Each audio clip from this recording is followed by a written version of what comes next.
Bismillahirrahmanirrahim. Assalamualaikum dan salam sejahtera.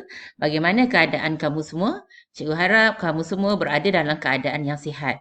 Dan pada sesi kali ini, cikgu akan menerangkan kepada kamu mengenai tajuk baru untuk bab 6 ini, iaitu kita akan belajar mengenai cabaran selepas pembentukan Malaysia. Okey, jadi ini adalah tajuk tingkatan 5 untuk bab 6, di mana jika sebelum ni kita lihat kepada kejayaan pembentukan Malaysia. Jadi sekarang untuk bab 6, kita akan lihat pula kepada cabaran. So bagaimana ataupun apa cabaran yang dihadapi selepas pembentukan Malaysia. Jadi yang cikgu akan fokuskan untuk pada hari ini ialah tentang 6.1, di mana kita akan belajar mengenai cabaran dalaman Malaysia. So nak tahu apa cabaran dalaman Malaysia ini? Jom belajar sejarah bersama dengan cikgu. Kita telah membuktikan kepada dunia bahawa kita telah berjaya membentuk Persekutuan Malaysia. Selepas pembentukan Malaysia, terdapat pula cabaran dalaman. Jadi apa cabaran dalaman ini? So kita akan lihat yang pertamanya ialah tentang pembangunan dan sosioekonomi di Sarawak dan Sabah. Ini cabaran dia yang pertama, dan cabaran yang kedua ialah tentang politik di Sarawak. So kita akan lihat bagaimana cabaran keadaan politik di Sarawak pada waktu ini, dan yang ketiga ialah cabaran untuk membentuk perpaduan kaum. Jadi ini 3 cabaran dalaman yang berlaku selepas pembentukan Malaysia. Jadi kita akan ulas satu persatu, kita akan pergi kepada setiap cabaran ini. So kita akan lihat dahulu yang pertama, iaitu cabaran ke arah pembangunan dan sosioekonomi di Sarawak dan juga Sabah. Sebenarnya dengan adanya pembentukan Malaysia ini secara tak langsung telah membuka peluang ekonomi yang luas. Ini ditambah lagi dengan adanya Sabah Sarawak masuk di dalam Malaysia. Yang keduanya ialah meningkatkan ekspor negara. Ini disebabkan oleh bahan asli yang disumbangkan oleh Sarawak dan juga Sabah. Yang ketiga, kita dapat lihat di mana pengeluaran ekonomi negara kita bertambah. Ini disebabkan jika sebelum ni kita lebih bergantung kepada getah dengan biji timah. Tetapi dengan adanya kemasukan daripada Sarawak Sabah telah menyebabkan lada hitam, petroleum, minyak, kelapa sawit, kayu balak dan koko juga dijadikan sebagai sumber ekspor kepada negara kita.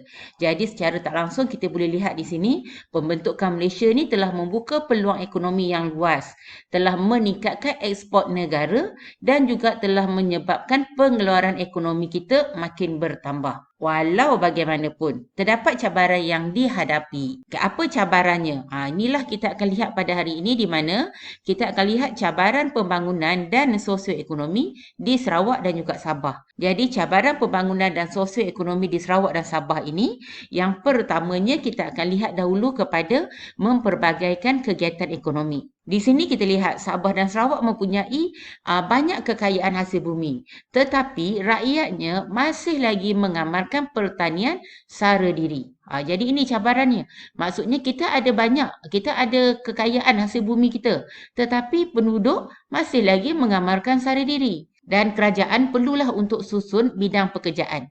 Jadi antara usaha kerajaan ialah, yang pertamanya ialah memperbagaikan ekonomi komersial. Contoh, kelapa sawit, getah dan juga koko. Dan selain daripada itu, kerajaan juga telah memberi peluang kepada penduduk untuk menyertai kegiatan ekonomi petroleum.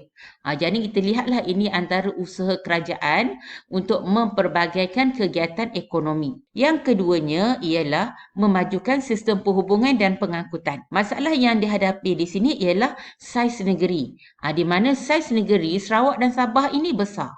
Pada waktu ini juga, perhubungan di Sarawak dan Sabah ini bergantung kepada sistem pengangkutan air, iaitu sungai dan juga laut. Jadi apa yang telah dilakukan oleh kerajaan ialah dengan membina sistem perhubungan dan pengangkutan di kawasan pedalaman.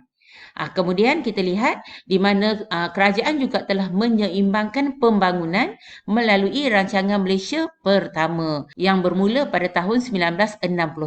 Jadi ini cabaran yang kedua di bawah cabaran pembangunan dan sosioekonomi di Sarawak dan Sabah, iaitu untuk memajukan sistem perhubungan dan pengangkutan. Dan yang ketiganya ialah untuk memajukan sistem pendidikan. Kenapa pula dengan sistem pendidikan?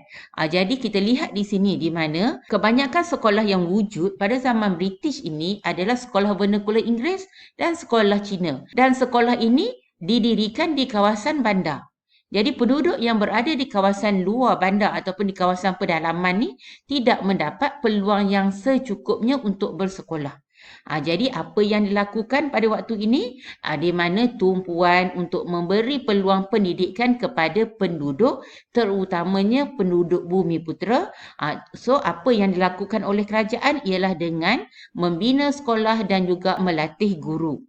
Jadi ini kita lihat untuk memajukan sistem pendidikan. Ini semua dalam pembangunan dan sosioekonomi di Sarawak dan Sabah. Jadi kita lihat pula tentang cabaran politik di Sarawak. So kita akan lihat apa yang berlaku di Sarawak sebenarnya. Di Sarawak pada waktu ni berlaku krisis perlembagaan di Sarawak pada bulan Jun 1966.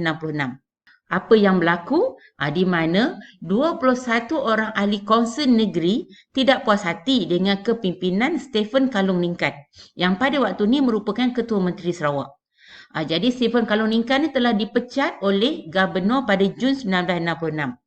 Jadi beliau telah mencabar tindakan di Mahkamah Tinggi Sarawak ni dan akhirnya beliau telah memenangi kes pada bulan September 1966. Jadi di sini kita lihatlah di mana Stephen Kalung Ningkan ni kembali menjadi Ketua Menteri balik. Tapi beliau kemudiannya mendapat undi tidak percaya daripada Konsil Negeri. Dan krisis politik yang berlaku di Sarawak ini sebenarnya telah menyebabkan berlaku ketidakseimbangan di Sarawak. Ini secara tak langsung akan mengancam keselamatan dan keamanan.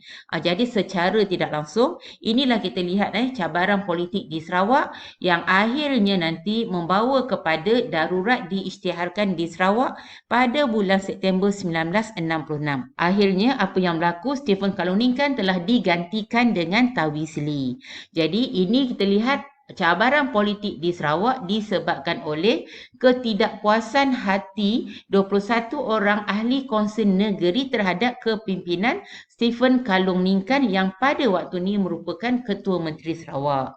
Dan kita lihat pula kepada cabaran yang ketiga iaitu cabaran perpaduan kaum. Cabaran ini berlaku untuk mewujudkan perpaduan kaum dan juga integrasi nasional. Ini disebabkan oleh Malaysia mempunyai penduduk yang berbilang kaum. Contoh kita ada orang Melayu, Cina, India, Melanau, Iban, Bidayuh, Kadazan Dusun, Murut dan juga Bajau. Jadi dengan adanya masyarakat yang berbilang kaum ini telah memberi satu cabaran lah untuk kita wujudkan perpaduan kaum. Dan selain itu kita lihat dari segi jarak. Di mana jarak antara semenanjung Malaysia dengan Sarawak dan Sabah jauh. Jadi ini yang akan menyukarkan lagi kepada integrasi nasional untuk menyatukan negara kita. Jadi ini adalah cabaran yang ketiga iaitu cabaran perpaduan kaum. Kesimpulannya, apa yang dapat cikgu simpulkan di sini, cabaran dalaman Malaysia yang kita hadapi pada waktu ini ialah yang pertamanya ialah cabaran pembangunan dan sosioekonomi di Sarawak dan juga Sabah. Dan yang keduanya ialah cabaran politik iaitu keadaan politik yang berlaku di Sarawak. Dan yang ketiga ialah cabaran dalam perpaduan kaum. Jadi dengan adanya cabaran dalaman ini kita dapat juga lihat beberapa usaha yang telah dilakukan oleh kerajaan untuk mengatasi cabaran dalaman Malaysia ini. Jadi ini yang dapat cikgu kongsikan bersama dengan kamu. Cikgu harap apa yang cikgu kongsikan dapat kamu manfaatkan sebaik mungkin. Sekian, terima kasih. Bye.